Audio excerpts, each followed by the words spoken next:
No, I was going to make some extremely crude joke, and I won't do that. Go on, it's going to go at the start of the podcast. Come on, amongst friends. Go on. Come on. I like my magic like I like my women. You can't say that anymore. How many times have I told you?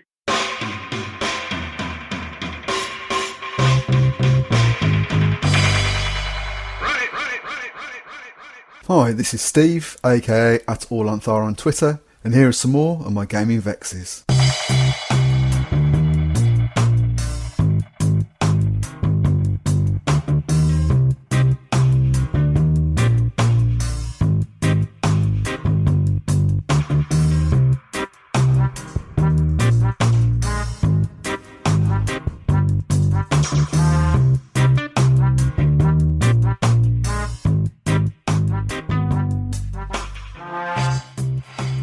This time, we tackle the hallowed subject of Warhammer Fantasy Roleplay, although we make sure to leave the thorny subject of how to pronounce its various abbreviations well alone. I know what arguments that can lead to.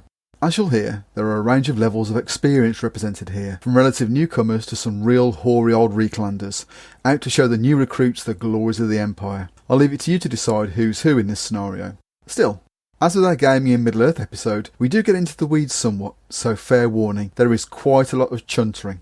Or perhaps that's what brings you to the show in the first place, in which case you're very welcome to our not-so-unique selling point. Before we get on with the chuntering, I mean the insightful discussion, we've received our first written review on iTunes. This is what none other than Dirk the Dice has to say about us. After game chat perfected. This is an RPG podcast with inbuilt enthusiasm, curiosity and a sense of fun. Steve, the calm and collected host, is working through his game collection, making sure that they all get played. After he's played, he invites everyone round to chat about it and share their thoughts about the experience. You'll learn stuff along the way, but more importantly, you'll be entertained by listening. Recommended. Thanks Dirk, that means a lot. If you listen via iTunes and feel inclined to leave a 5-star review and perhaps a few lines of encouragement for this rubbish, all contributions will be gratefully received. Alternatively, get in touch via Twitter, or you can leave a voice message for us on the podcast webpage on Anchor. Anyway, enough of that. Now it's time to embrace the squalor and corruption of the old world. Get ready.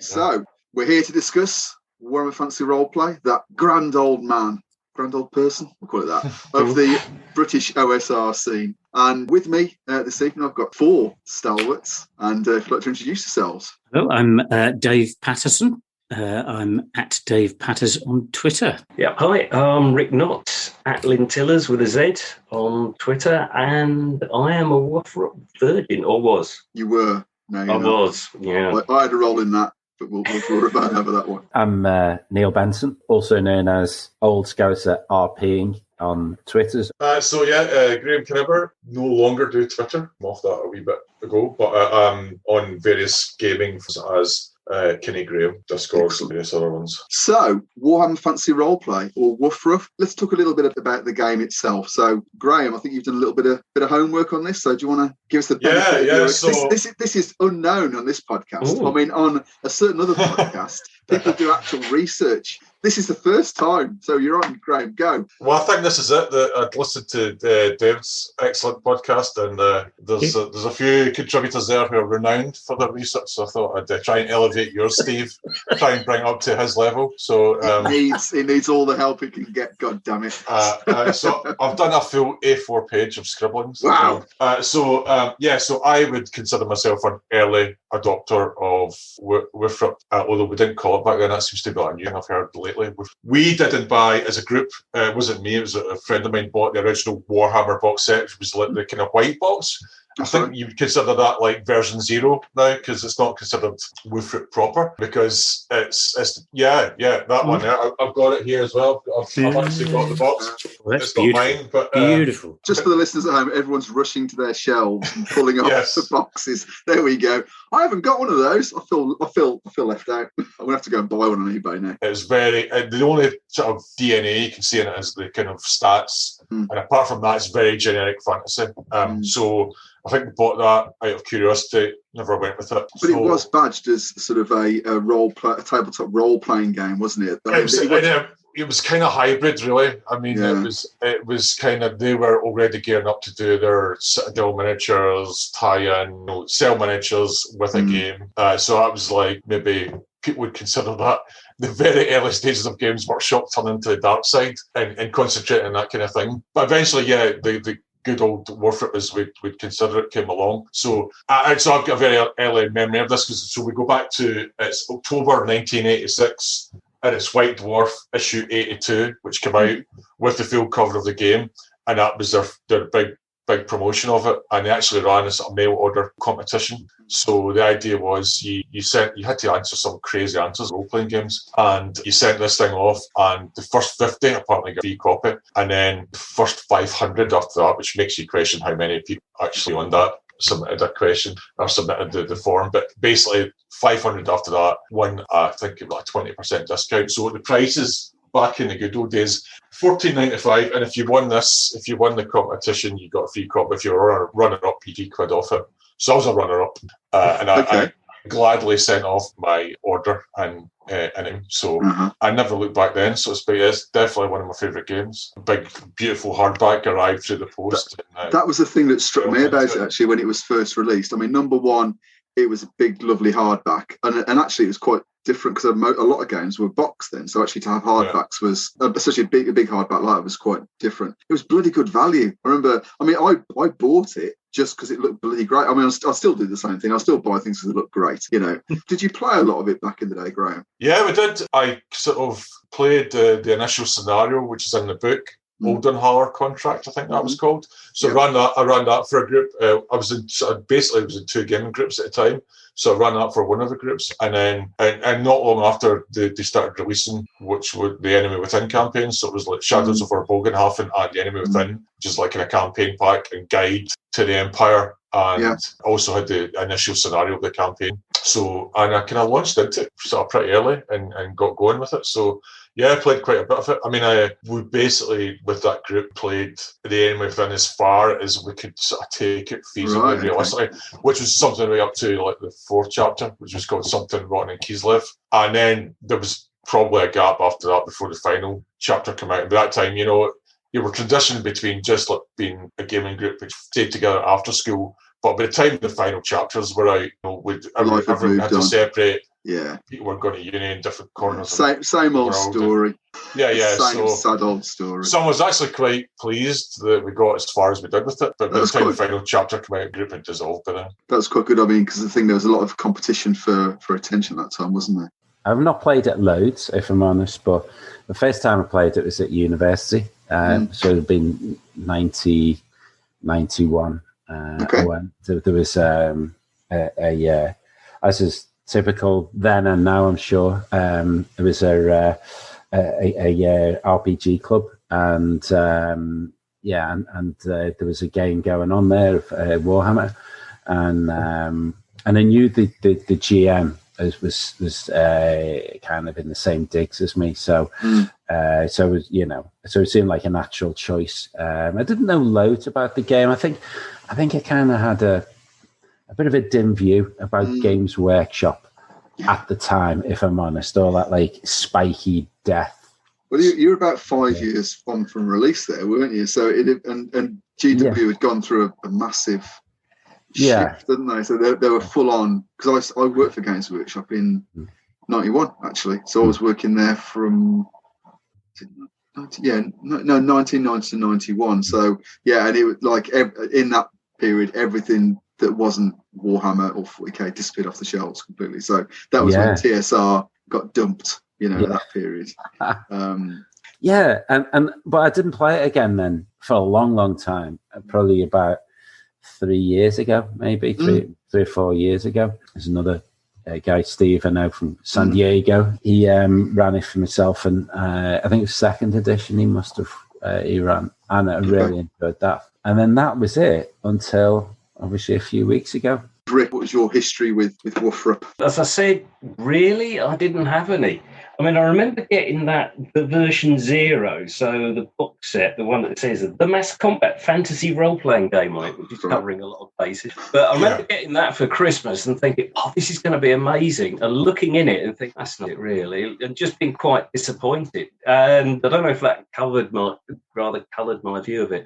But genuinely, the first time I've actually played it, when I played it with you guys. So I was a completely blank slate when I actually turned up. I was very, very interesting. You must have had a knowledge of the background, the bit of the lore of the world. You must have absorbed. Or was that quite new to you as well? Or do you just absorb it? I think it is that. You just kind of pick up bits and bobs and kind of what it's like. And you hear a lot of the small vicious threat. And you get an idea of what the whole thing is like. And I knew it would have been. It sounded like it would be a lot of fun, and that's exactly what it was. So I bought that original game, and I think not a million miles away from everybody else's experience. All of a sudden it was supposed to be, you almost interrupted the mass combat bit to perhaps go and do a bit of a dungeon delve.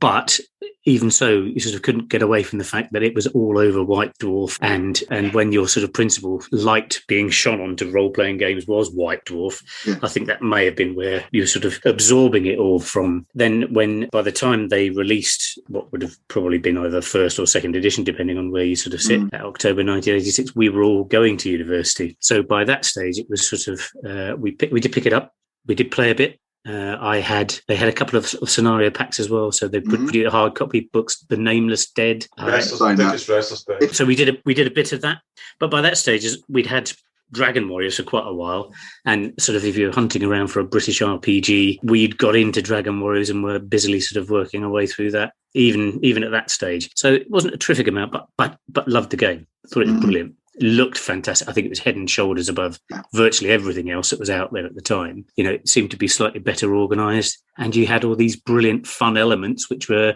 mainly related to sort of character generation, I guess. But I think the other thing was it just really felt British. I don't know whether that's if I think about my original sort of experience of it, and I think we're going to segue then into actually what's the core appeal of it. I mean, just very quickly, like everybody else, very similar experience, but I actually started playing after university, so I picked up the rule book. We had a friend who was running it, so he ran us through, I think, probably the first elements of the Enemy Within campaign, and then we started playing the Doomstones campaign. Do you remember Doomstones? Flame Publications. So they did that, and again, it was pretty poor quality. Well, let's say the thing that stuck out in my mind was one of the goblins would say, one of their rejoinders when you encounter was, "I'm going to bash your danglies flat."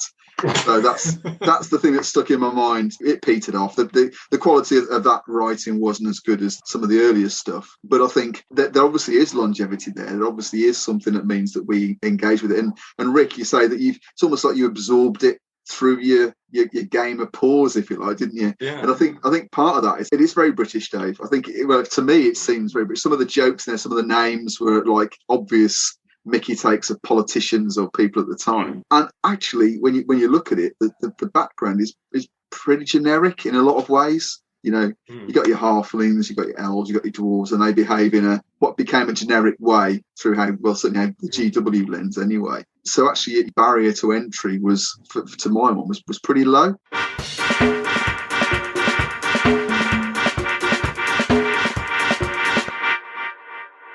The game seems to be very popular now. Is it something that's pure nostalgia? Is it something that actually offers something different? What are your thoughts about that? The big thing for me, it's one of those games where you could sort of keep in touch with it through, as Martin Cookson is always saying, through lonely fun. Because the character generation was so much fun. It's one of those we have a huge nostalgia for. It's a little bit like Traveller as well, in the same vein. Everybody has. Don't be bringing that Traveller in here. I'm not having any nasty arguments in this podcast.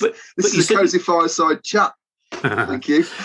No opprobrium coming. I think it almost was a game within itself, all the various random tables and what sort of characters you were going to be generated, I thought was a big draw to me. So when it came back out, funny enough, actually, I bought a Spyhander before this was re-released. In the interim, I hadn't picked up any of the other versions, but I did pick up sort of Spyhander. I thought, wonder whether they're going to be bringing out, and lo and behold, another version of Wolfrup comes out. And so for me, it was a game you could keep touch with, because there were so many fond memories about it. It's always been fairly true to it. It's not like some other games where, it's almost impossible to die. It's almost part of the significant fun is developing the story around how you die, and when you die.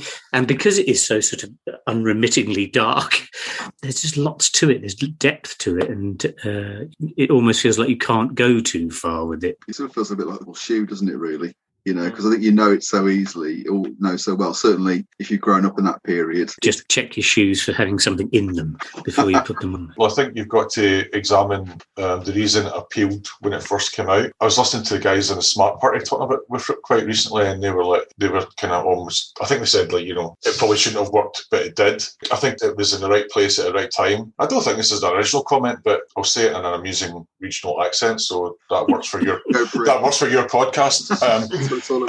It's almost like a fusion between 3 or 4 games that were going on at the time and were very popular at the time. So it had the D&D thing. So you've got your standard D&D fantasy tropes, demi-humans, elves, halflings, Tolkien-esque dwarves. Bash that into Call of Cthulhu. So a lot of the plots are to do with evil gods, dark cults, a certain sort of gothic sort of sensibility. And then it's got a kind of RuneQuest percentile style system, critical hit locations. So they were 3 of the biggest games at the time: D&D, Call of Cthulhu, RuneQuest, and along comes Warhammer, which kind of sits. It's kind of like a centre of a kind of Venn diagram, taking in some of those parts. Yeah, clearly a lot of thought has gone into it. Not just it's a commercial product. I would guess they understood their target audience really well, or the target market they were going for. And they nailed that, and obviously that's that has stood the test of time. And then I actually think the Germanic Empire, which is the 4th component, that was kind of original, and that for me kind of sold it when I first got into it. A combination of the writing for it and the artwork for it just completely. I go back to that original White Dwarf, which started promoting the game before it came out, and it was a piece of fiction which came as a little sort of spread of fiction in that, and it was all about a guy who was basically a witch hunter who'd been imprisoned by the authorities, and then he realises the authorities are in league with the dark powers. And it's quite interesting as a sidestep, because the guy has a kind of vision when he was locked up in his cell, which completely explains the whole kind of the canon and lore and a couple of paragraphs of the whole Warhammer world.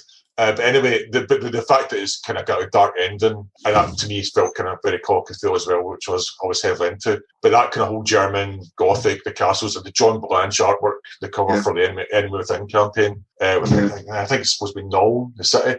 But it's all these high towers, kind of slightly further forward from a kind of medieval thing. That just completely sold me. So why is it endured? The one thing I'd say is that people miss about Warhammer, or they kind of seem to miss in the promotion. It's like the secret is the humour of Warhammer. They call it a grim world of dark and perilous adventure, or to paraphrase. They never mention the humour. The humour's not there, but for me, the humour is like a key component. Especially in the earlier stuff, the stuff that came out, in the sort of the other stuff, and I'll maybe get to later. I'm running it now, and I don't know, the humour seems almost kind of built in. It's just it's that kind of Python-esque or Blackadder-esque. There's a kind of grim, dark. It's all going to end badly. Bitter, sarcastic. Sort of gallows humour as well. Gallows humour, and I'm amazed it still don't promote. We're into 4th edition of it now, or 5th edition, depending how you count it. And it doesn't seem to feature. Maybe the Americans, just I listen to American podcasts about Warhammer, and I'm still not convinced they entirely get the humour that they'll be on this side of the pond, get out of it. It was of its time, as you say. I mean, this was the time when, in the Citadel Journal, the miniatures stuff, they were naming like the slam, and they were calling things like got a lot of bottle or pint of milk a day.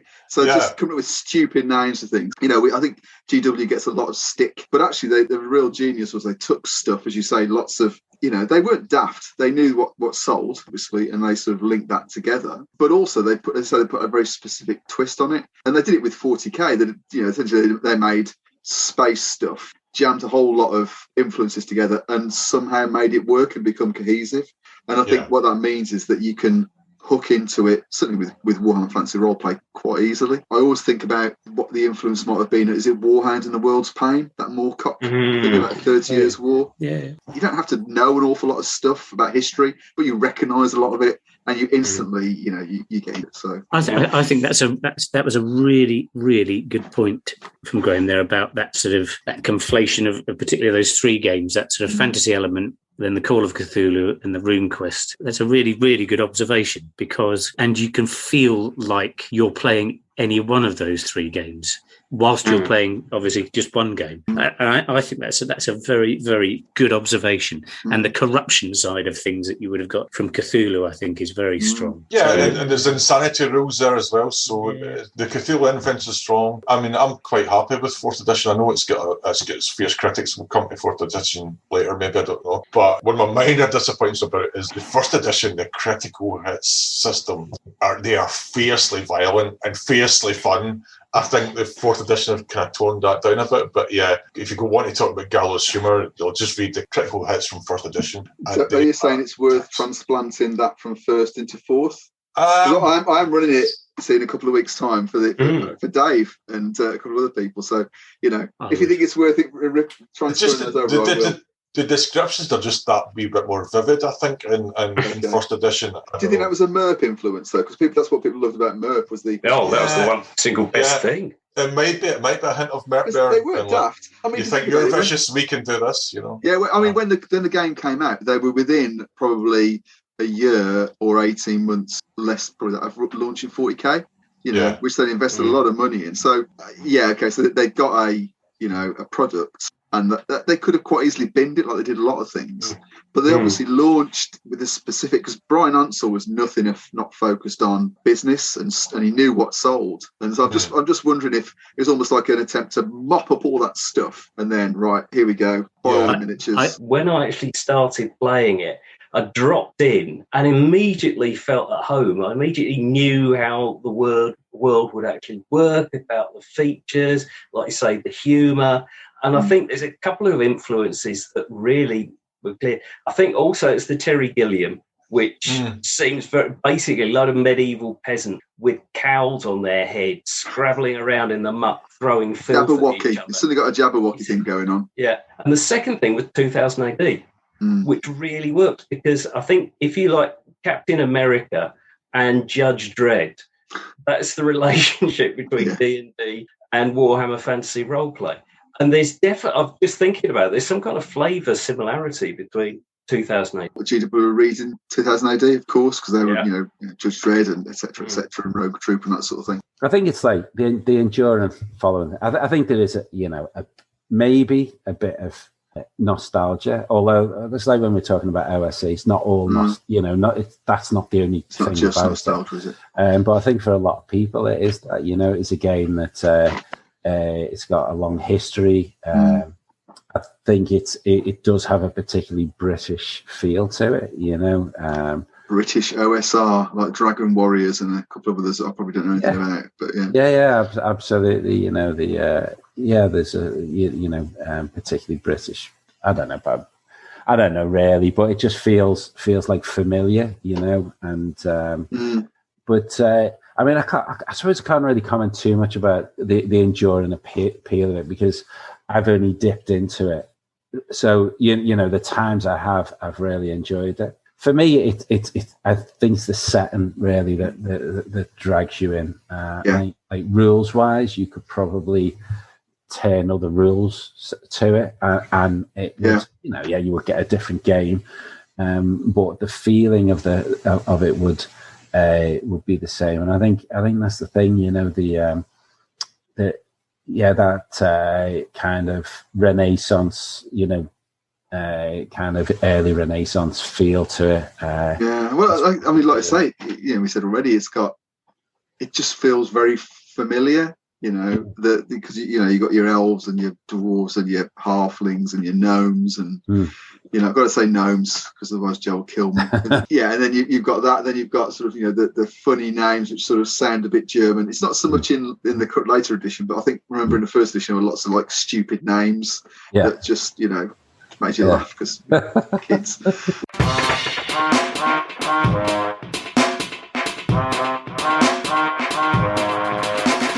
I mean, bringing ourselves up to date then, what do we think about the quality of the current line? I mean, the books themselves, I mean, the actual presentation is fantastic. I mean, just to touch on your point, Graham, about the weird vividness of the John Blanche art, I mean, that's obviously missing. It's a much cleaner style. It's good. I mean, the artwork is great. I think it does miss something, that weird jaggedness of the John Blanche stuff, which I don't normally favour, but I think it worked very well to set the scene for Fantasy Roleplay. In terms of the content, what are your thoughts? Like Warhammer Fantasy Roleplay and the actual flagship campaign, the Enemy Within, they're almost interchangeable for me, and it's almost like, going back to what I'd said before about having run a campaign, it's like it almost felt unfinished business for me. If you're a member of the sort of Woofroot communities are quite dedicated to it. There's been various versions of that campaign. Fans have went to the effort of rewriting the final chapters of that campaign, and now we've got a kind of official rewrites of it again. So for me, they're almost equal the same thing to me. I've run very little material outside of the Enemy Within campaign for Woofroot and its various iterations. So I've been kind of focused really on that.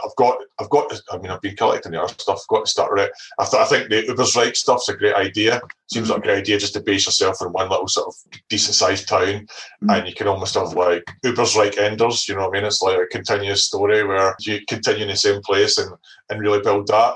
But in another life, I'll get to that. But right now, I'm rerunning Enemy Within because I'm like, I've got another group of my friends who were never part of the original campaign, and work my way steadily through that. And I'm really impressed overall. I mean, it's like 8 out of 10, 9 out of 10. There's like, they've released the director's cut. There's a couple of things where I think they could improve upon, but overall, I'm pretty impressed with what they've done. Because I think it's one of those campaigns that's stacked up against the greats like Masks and the Nyarlathotep set. I think you probably got that as well. So if you were going to measure the two, are they equal? Is one edged it slightly? I can't decide now until I see the rewrite of the final chapter. But certainly the fourth chapter, which is complete. So Kislev, which is like the Warhammer version of medieval Russia. It's not without its merits as a piece of writing and a piece of background. I've just sort of semi-digested, 3/4 digested the latest chapter 4 called The Horned Rat, which is completely replaces that. It's much more in keeping with Warhammer, kind of ups the stakes again. I've got a couple of minor quibbles with it as well, maps which I feel are missing and stuff like that. But that's kind of overall as an arc to the campaign. I think it's much better and much more satisfactory, and I'm quite happy with it. So, but yeah, the Enemy Within, I'll be honest, its reputation depends on the first 3 chapters, and people compared to Mask and the Nyarlathotep were kind of quite premature because the last 2 chapters not all that great. Ropey. It's kind of ropey. I mean, not completely crap, but not nowhere near as good and as innovative as the first 3 chapters were at the time. It's kind of interesting because there's been some chat on gaming forums about the Enemy Within, and it's probably if you compare it to something modern like a big campaign like Dracula Dossier for Night's Black Agents, which is completely a new way of doing a campaign. Because I think if they nail this last chapter, I think it will be elevated again to deserve to be mentioned in the same breath as our Masks. It's like trying to end a TV series well, isn't it? Yeah, challenge. And a lot of pressure. And it's fortunate they've got a chance. You don't get the chance to rewrite other mediums sometimes. Exactly. Yeah, exactly. Talk about Game of Thrones or something. I know how many people are looking for that to be rewritten, for example. It's never going to happen, but you can. And with this campaign, they're going to seize the opportunity to do that. So, Dave, Rick, if you've bought the current rulebook or whatever, what are your thoughts? Yeah. I have bought it, as soon as it came out, in fact. So the first thing is it's very, very dense.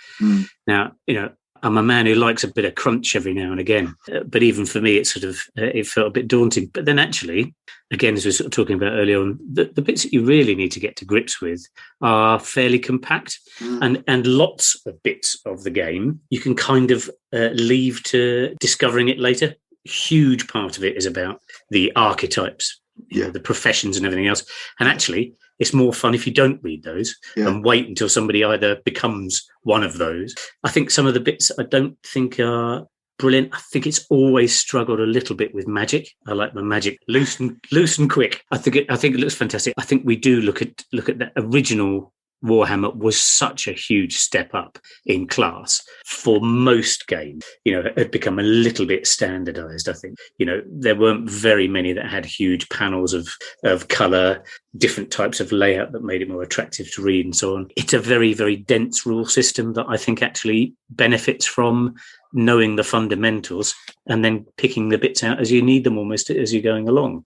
I think, as you said, Graham, I think the campaigns and the additional information and scenarios and so on that flesh out the rest of the old world is what makes it really leap forward and become, an absolutely wonderful game, because it is such a rich and diverse kind of view on a fantasy world. I think it sort of warrants really taking the time to do it well. And I think in general, I think they have done it very well. I think the rule system kind of stacks up.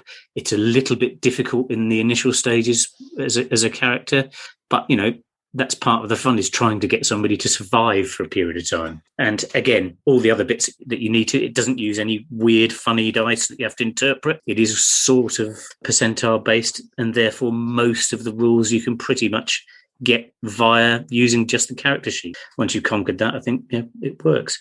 But it looks lovely. It is lovely. There are so many different ways that you can take it. There is the human versus human issues that you have. That your protagonists are other humans, or they can be fantastical creatures like the Scarven and sort of lizardmen and so on.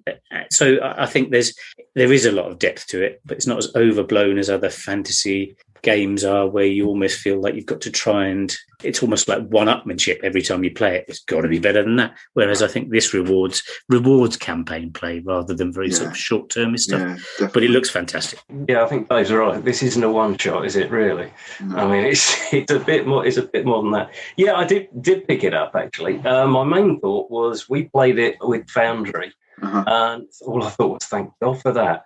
Yeah, that's a great point. Yeah, that is a great point. Because I mean, I was looking at it. I thought I would love to give this a go. I'd love to run it. My God, it would take me a while just to absorb the stuff there. And actually rolling up characters, my word, that would take a bit of a while. So I think some bridges might be an idea. It would be great fun to run, but I think it is beautiful. Absolutely. That's the first thing to realise. It really does look nice. Illustrations are great. It's got a lot of a flavour, but there is a lot. It's very chunky. It's a big old tome, and you can usually tell how sort of comprehensible something is by the number of bookmarks I've got in. And listeners, there are a lot of bookmarks in that copy. There's a whole lot of bookmarks in that one. So I think it is a bit tricky to pick up quite so quickly. I'd love to do it, and I think it is good. So the rulebook itself is fairly well laid out, in the combat section, but there's one particular table where it talks about combat modifiers. It talks about things like, firing into a crowd or aiming, or whatever. And that isn't referenced anywhere else. It's only in that table, okay? Yeah. And it's broken down by the level of bonus or a minus modifier. So I've done my own GM screen, as you would, okay? And I've pulled those bits out because actually it's easy to reference. So I think it feels like it hadn't quite nailed it. Yeah. Well, I've seen conversations with you and Joe about, I know there's like a challenge rating, not challenge rating. SL. Yeah, success level. Success levels, and then there's another way of... fast SL. Yeah. Which is what we did. It's okay for a game to kind of go, there's two ways of doing this. I think it needs to be very clear, how you would use those. And it feels like to me like it's begging for a revised print, but I can't imagine them doing it. I don't know how many copies they've printed, but no, I don't. Too soon, I think, for that. I think it is too soon for a 6th edition. It's just a bit about playability, but I think the heart of it is there, and I think it's a great game. Well, in a couple of weeks' time, I'll be running it in person as well, so I'll be able to compare the Foundry experience versus IRL. Are you looking for a D&D podcast with a dark side? Something more like Game of Thrones and less like Monty Python? Tale of the Manticore is part dark fantasy audio drama, part solo D&D RPG. There's no plot armor here. The dice make all the important decisions. Join me as I resurrect the excitement, wonder, and emotion of old-school D&D. Made for a mature audience, Tale of the Manticore is both a fiction and a game. It's the story where chaos rolls. we're sort of moving into thinking about rules, not sort of delving into the detail of it so much, but I think are the rules that emphasise the setting. I think obviously they've sort of taken third edition and thrown it out the window and gone back to essentially an updated version of first. And I'm not an expert, so I'm not going to do a side-by-side commentary of the rules, but it's obvious they've taken some of those lessons of actually we want combats to be over a bit more quickly. So using advantage in there, which obviously is a gesture towards that. It's got its own challenges in terms of tracking that sort of stuff in game, which I'm sure Graham will have a view on. But I think, for me, the criticals are there. They're perhaps not as lethal as they used to be, but it's still easy to get your face smashed in combat. Even if, it's always dangerous. I like that. I like the fact that corruption is a big thing in that as well. So even just being in the presence of mutants or cultists can cause you to become corrupted. And that slow slide into, dissolute cultism is quite good. And again, this thing about, is it dark favours, where you can say, come on, did you fail that roll? If you really like to make that roll, you can take a corruption point. Yes, it absolutely calls back. But I think also there's a sense of, okay, let's try and make this as, a more modern gaming experience. In terms of emphasising the setting, the ones that spring to mind, the disease mechanics or disease rules, and we've always been there. I think 4th edition, they've really went to town on them because they've got loads of diseases you can catch out. And they're a particular joy. And in terms of reinforcing the world and reinforcing the humour, they really sort of hammer it home. So we did the last pod I did with you, Steve, for your pod was on Tor. Nobody goes to the toilet in Lord of the Rings, right? People have to go to the toilet if they're on. You might skip it in certain sections of Wifrup, but if you get the wrong disease and Wifrup, galloping runs over the toilet. You're going to the loo at the most inconvenient moment possible for your lovely bastard of a GM. If you're unlucky, if you get a certain disease, and that's in the rules, and that goes back and. Maybe toilet humour isn't for everyone, but I think it's for very British humour. Most of us Brits and most of us. I'm going to gamble and say there's 4 of us here. Sorry, 5 with Neil. Yeah. Who'd appreciate that. So that just reinforces the setting. The corruption stuff is the more kind of serious side. Chaos corrupts, and you've got meta currency to sort of stave off that, and much more meta currency than there was in 1st edition to just stave off that. But again, in a long campaign, you're going to go on that slide, and you're going to maybe have to make some interesting decisions, I think, for your character as those things catch up on you. With regard to, is it a modern game? I think it is quite a modern game. I think that sort of grimdark idea has translated into other games. I think Call of Cthulhu is still very sort of good. It's possibly slightly tempered a little bit now. But then you have other things like, for example, Knights Black Agents, I think, is another one, which is, very much is sort of in that area. I think there's a couple of other games as well that do it very well. But so I don't think in terms of the sort of territory it's fishing in, it's an old-fashioned game. You could possibly argue it hasn't got that sort of storytelling, sort of narrative style that you've possibly got in a lot more. But I think actually that's to its benefit, because I think you could potentially ruin it and tend to gloss over things if you didn't sort of, so for example, if you were ill, it would be, well, I'm ill for a couple of days and then I get back up and hurry, away we go. Whereas with the galloping trots, you're in incubation is 1d10 hours, duration 1d10 days. You're on the bog for a long time. And it is important to have some sort of sewerage impact within the game, I think. Sewerage is definitely an important part of the game. It is. Is it going to appeal to everybody? I definitely don't think it will. I think because there are elements in there, there are big bits of crunch and stuff, I don't think it will appeal to many people who play games like Dungeons and Dragons, 5th edition in particular. It would definitely appeal to OSE players, I would think, as long as they don't mind sort of getting through the crunch, getting out the other side of that, which is then, this is the rich sort of, tapestry we're about to sort of play in. So I think someone. What do you think, Rick? Having come at it sort of reasonably recently, it does feel quite modern. It does feel a little, I don't know. It does feel slightly off on its own. I think.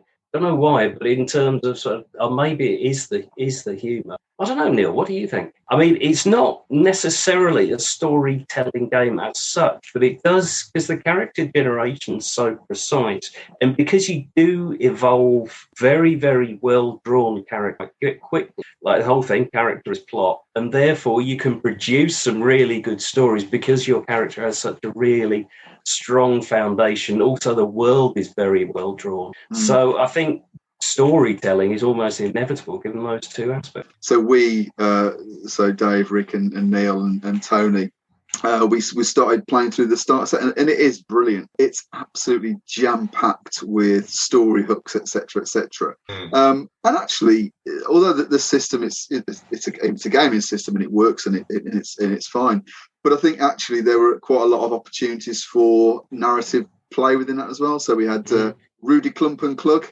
who had a very broad Midlands accent, as he would do if I was running it. And but he just wound everybody up, I think, after a while. I think it was and you could see the interplay between the characters. But again, that was probably more came out of how we approached and how it had set up. I mean, it wasn't mechanical. It was fun, And this sergeant is just like ripping off everybody and quite gleeful in his corruption. It was good fun. Yeah, you liked him. He was your mate, wasn't he? Very sensible small businessman. A sensible small business. You could use any system, I think, to model Warhammer. I mean, I think what are the key things would have to be in there to make it a Warhammer game? I mean, we talked about diseases. It's like is it the Ripping Yarns, that old series where one of them where the uncle was collecting all the different diseases. That was quite a British thing to have. So I think there's that. What else would you think you have to have in a fancy role in a game to make it fancy role play? There's that sort of peril, but it's not just peril from diseases. It's peril from magic and corruption and religious sects and the other people with whom you're adventuring. I think to put you into peril fairly quickly. There is also that sort of idea that you really are only one sort of stab wound away from rolling up a new character. So I think peril would be one thing I'd say needs to be there. Yeah. So the most obvious one that stands out to me is the careers. I think they are very thematic. They tell you a lot about the world itself. So even if you didn't have, if somebody just said to you that there's, no particular background, all you're going to get are these careers. I think just by reading through them, you get a really good feeling about the game and the tone of it. And there's a game called Warlock. It's like I think it's primarily a cross between Warhammer and Fighting Fantasy. And it's got some really nice press, and I played it. I really enjoyed it, and it did feel very much like Warhammer. It really has. I was listening to the Mud and Blood podcast, and they were talking to the guy that created it, and he was saying actually it is a way. It was how his table could approach playing Warhammer Fantasy Roleplay, because he just found this just too much, which I can understand. And we will learn more about that when we play it in real life, as opposed to with the VTT, doing a lot of the heavy lifting. I mean, it may be that after the experience at Expo weekend, that it's something we only play on VTT. But we'll find out, won't we? But I think Warlock's and but the thing I think the bit that they take that like really captures the essence of Warhammer is the classes, the careers. But I might be picking up Warlock. Yeah, you never know. We'll find out. I believe I heard a rumor that 5 Ruby designs who make it are going to be at Expo. Okay. Okay, well that's another thing to stick on me Christmas list then. Because Expo is Christmas. Come on. It is, isn't it? It is. I think the kind of distillation of Warhammer fantasy roleplay, I think it's inextricably tied to the setting. I'm slightly puzzled by the people who are maybe I'm being cruel, or not cruel, but not understanding. But for me, it's the Empire. It's that Germanic Empire. I couldn't give people going, when's the Bretonnia source book? Couldn't give a toss about Bretonnia. When's the Lustria source book coming out? Now, and Lustria, to be fair to these guys who asked for this, I think it's been part of the conception of Warhammer since the start, places like that. But for me, I could play the game happily for the rest of my life, just in that Germanic empire. That, to me, that's the setting. That's the key setting. Careers, which were quite an innovation at the time, that whole career system, it wouldn't be Warhammer Fantasy Roleplay without the career system. You can argue whether that's works or not. You can argue whether it's elegant or not, but it is what it is, and it's inextricably Warhammer Fantasy Roleplay for me. And then there's the jeopardy and the violence. That's three things, and I think the humour. So there's my four: humour, careers, setting, violence.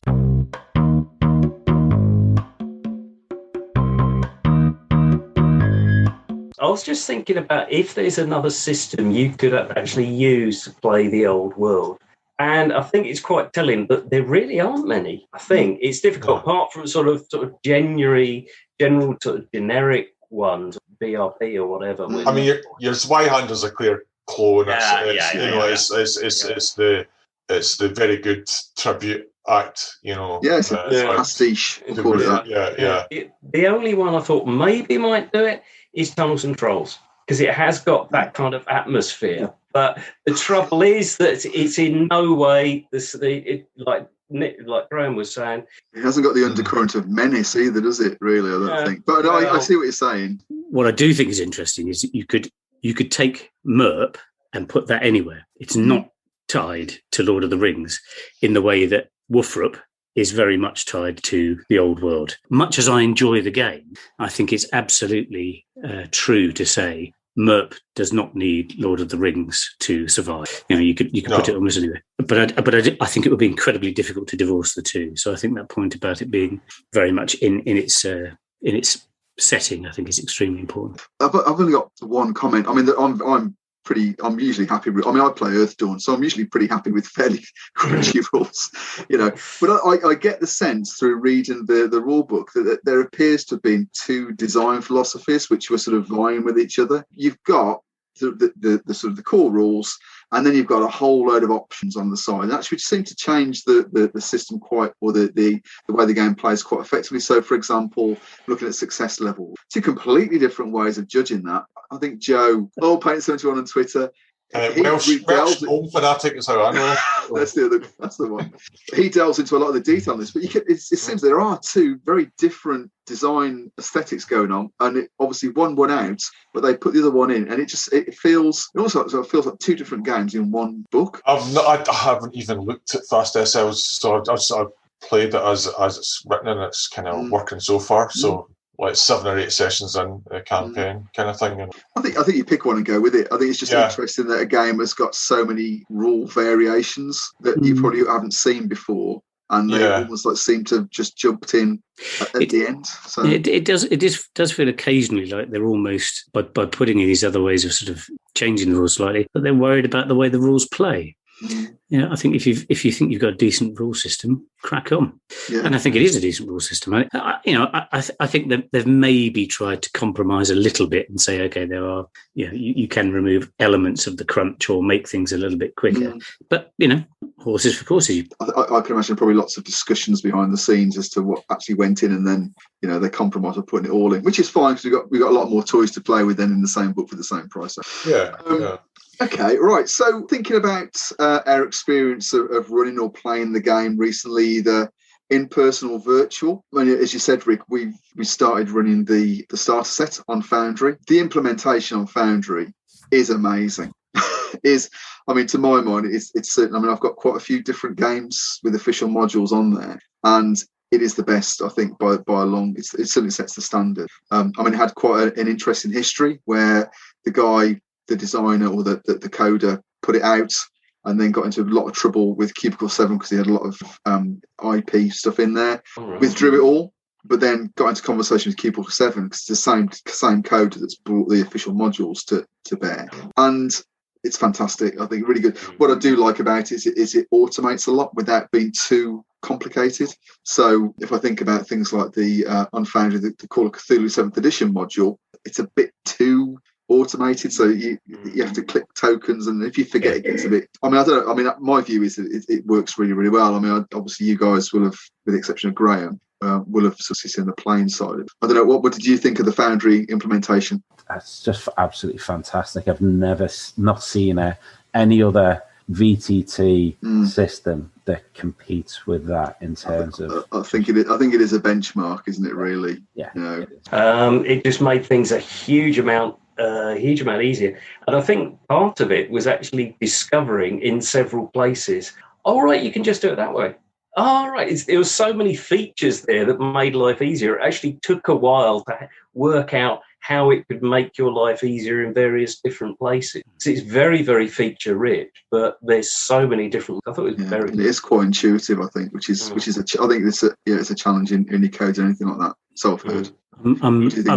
I'm really looking forward to playing it face to face. But then I'm actually just looking forward to playing games face to face, if I'm absolutely honest. But I am interested because, as Rick's just said, it was just so easy and everything was automated, and you didn't, as long as you sort of managed to navigate your way around the various sorts of sheets within each character thing, then it became absolutely as simple as you liked. And there's lots of stuff in there. There's places to put notes, and and the magic was particularly easy, I thought, which was good, because I had a little bit of, amazingly enough, I became a sorcerer's apprentice, which was pretty unusual. You can't actually read, which is good.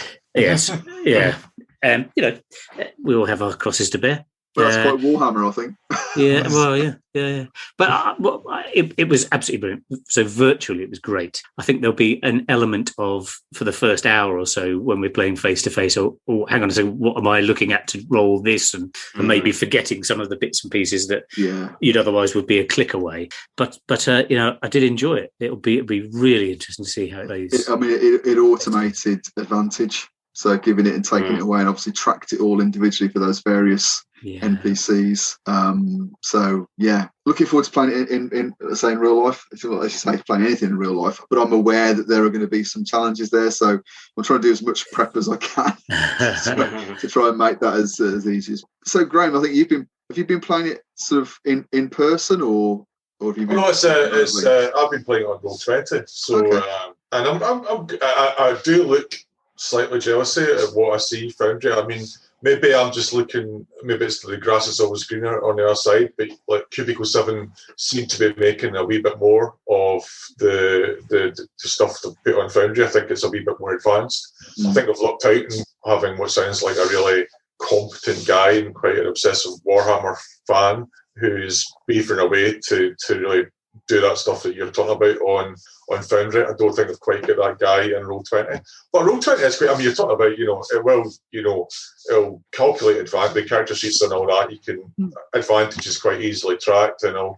I just think there's a wee bit more advanced work required in terms of, I'm screenshotting the artwork and all that kind of stuff for my handouts and all that kind of stuff. Whereas I think I get the impression, now I haven't bought any of the modules which are available now for Roll20, so I'm just using this sort of core package. But yeah, I'm quite happy doing what I do. It's just sometimes it can be time consuming. If I had the time, I'd be perfectly happy doing that, beefing away and prepping my game. Sometimes you're not time rich, and it's a bit more of a sweat to get the game ready to run. But Roll20 implementation's pretty good. That's pretty good. Go ahead. I was going to say, I think the win in Foundry is just character creation, because I mean we sort of did a sort of pre-session putting the characters together, and I budgeted about half an hour per character, and once we got up and running, we were doing it in about 20 minutes to create a character, which, because of course it all roll tables, it's all drag and drop, and I mean I will have quite a few pre-gens for when we play IRL, just in case anybody carks it in game, not the players hopefully, but then any of the characters drop down dead in game.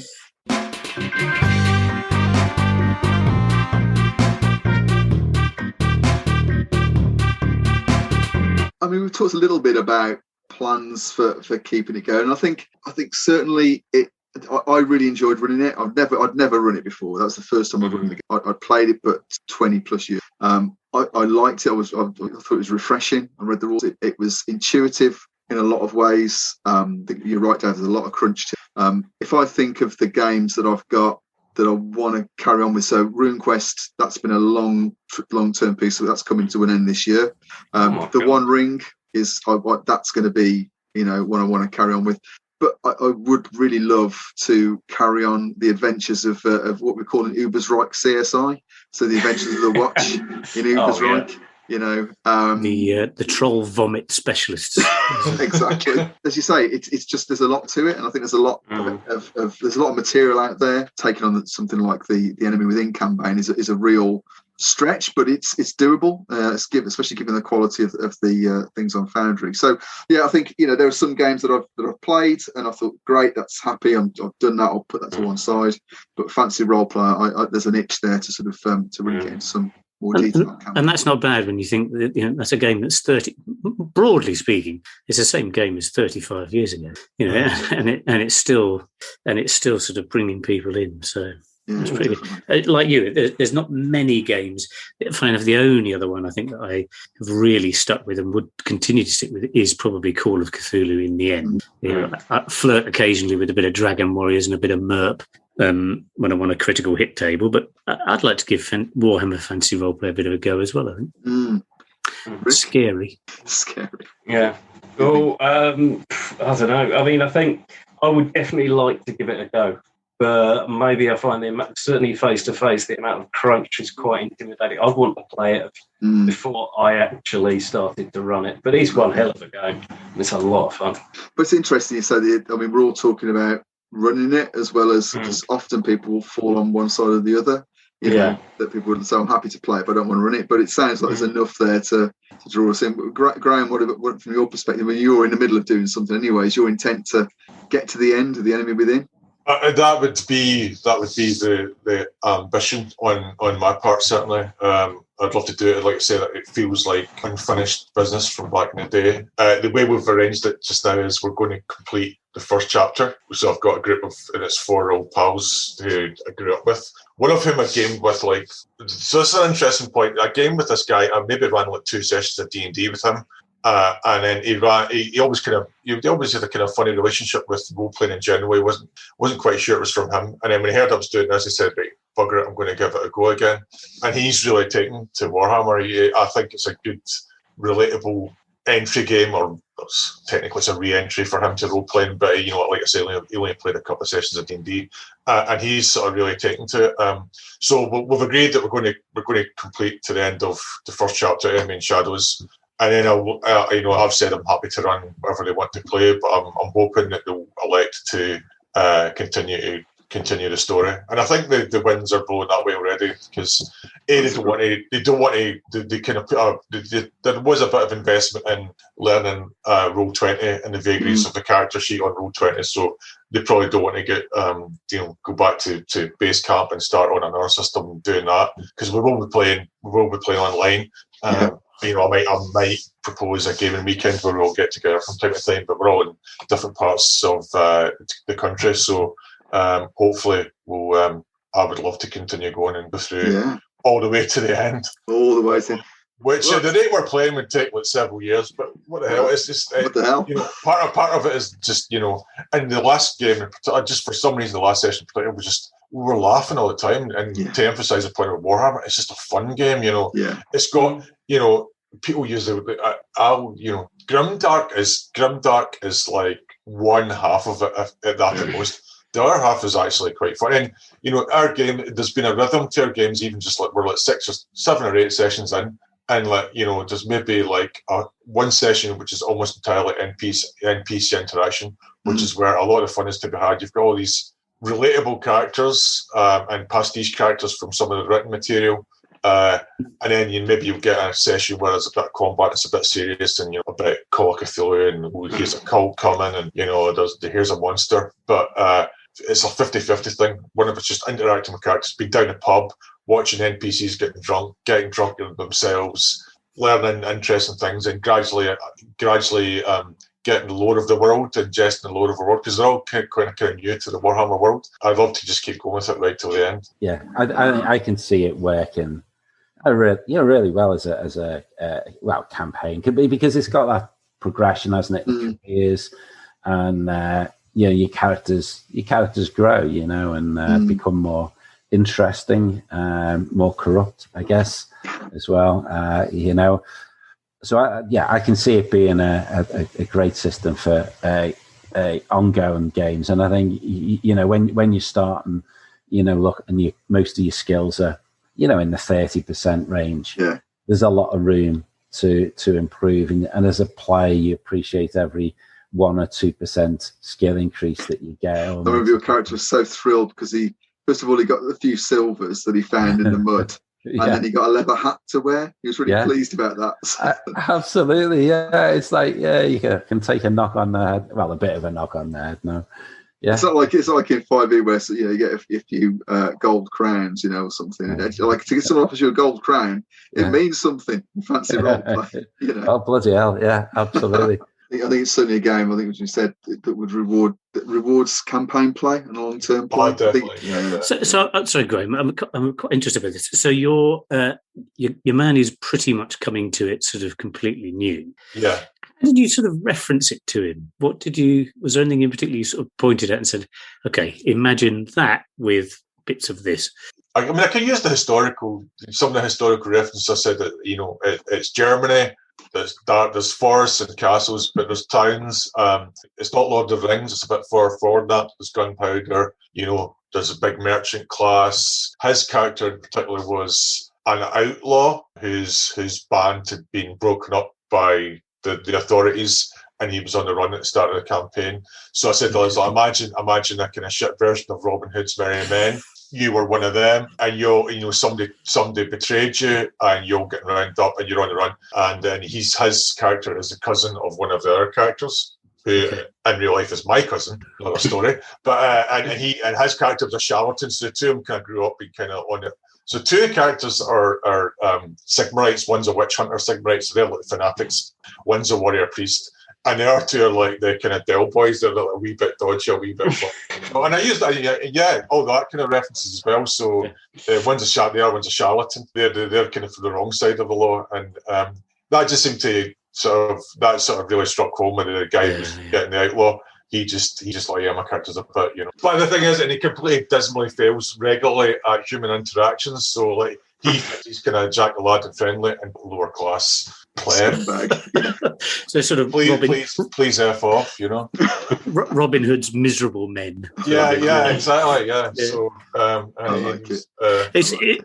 I just was interested because, you know, there's so many touch points that you could get to people who are a bit more experienced about it, and for it essentially to be your first game, it's a real baptism of fire. But and like I said, there was a learning curve with getting used to the mechanics on Roll20 and all that. But in terms of the world and the characters and the character relationships and interacting with NPCs, that seems to have flowed quite naturally. I'd consider it quite a good success so far. So, long continue. Like I say, it's sort of Jabberwocky meets Name of the Rose. Jabberwocky meets Name of the Rose. There you go.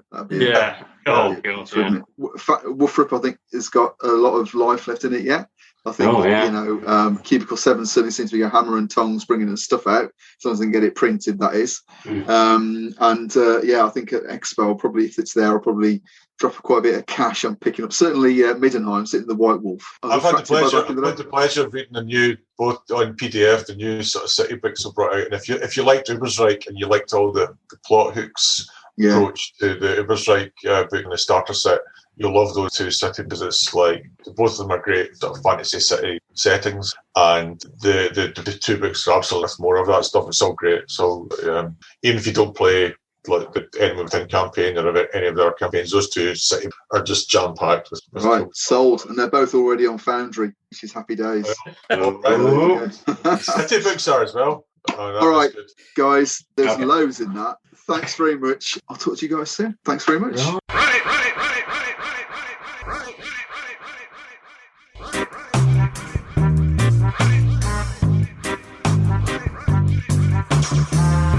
Thanks for listening to another exploration of my gaming vexes.